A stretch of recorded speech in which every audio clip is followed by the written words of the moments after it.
Welcome back everyone to another episode of Fundamental Economy. Today we'll talk about a basic concept in finance. We call it payback period. Since, just look at the definition, payback period. It's actually the period that it takes you to get back the money that you paid. And what? You paid for a project, for example. First of all, this concept is actually a measure of liquidity.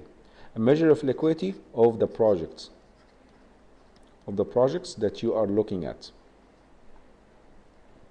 So, if you have a couple of projects and you want to know exactly when or how long it would take this project to make up all the money that you paid in the beginning. So, for example, if you have a project with a payback period that is longer than a preset number of years, you have to reject that project. So, for example, let's say that you calculate a project and it takes more than 2 years, actually it takes 3 years. This is the payback period to get back all the cash flow that you've paid for the project. But let's say your preset number of years is actually 2 years. So any project that gets you the money back after 2 years, you have to reject this project.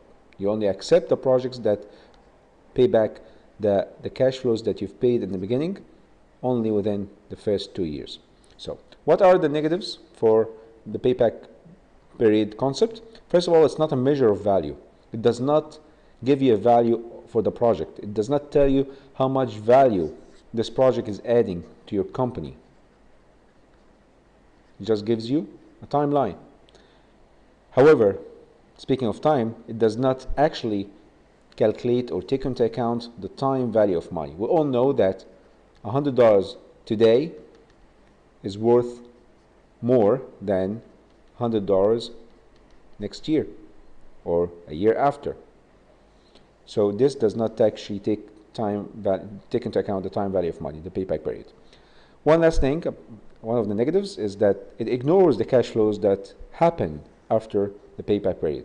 So let's say your payback period here is 3 years for the project, and let's assume that you've accepted this project, assuming that you don't have this limit of 2 years. It's only 3 years that it takes you to get back all the cash that you paid, but you don't really look, once you get the money back, all the money that you paid in the beginning, in year 0, you don't really look at what happens after the 3rd year. This could be a negative cash flow here. The payback period does not take this into account. Let's look at an example. Let's say you have year 0 today, you paid $1,000, and for the first year, your cash flow is $500, second year $400, third year $300, fourth year $100. I want to calculate the payback period.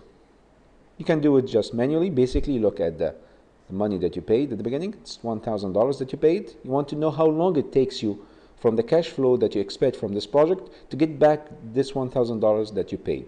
So the first year you get $500, $400, this is $900. If you add this $300 for the 3rd year, now you've collected $1,200. So it's actually somewhere in between year 2 and year 3. This is the cumulative cash flows. First year you paid, was year 0 you paid $1,000.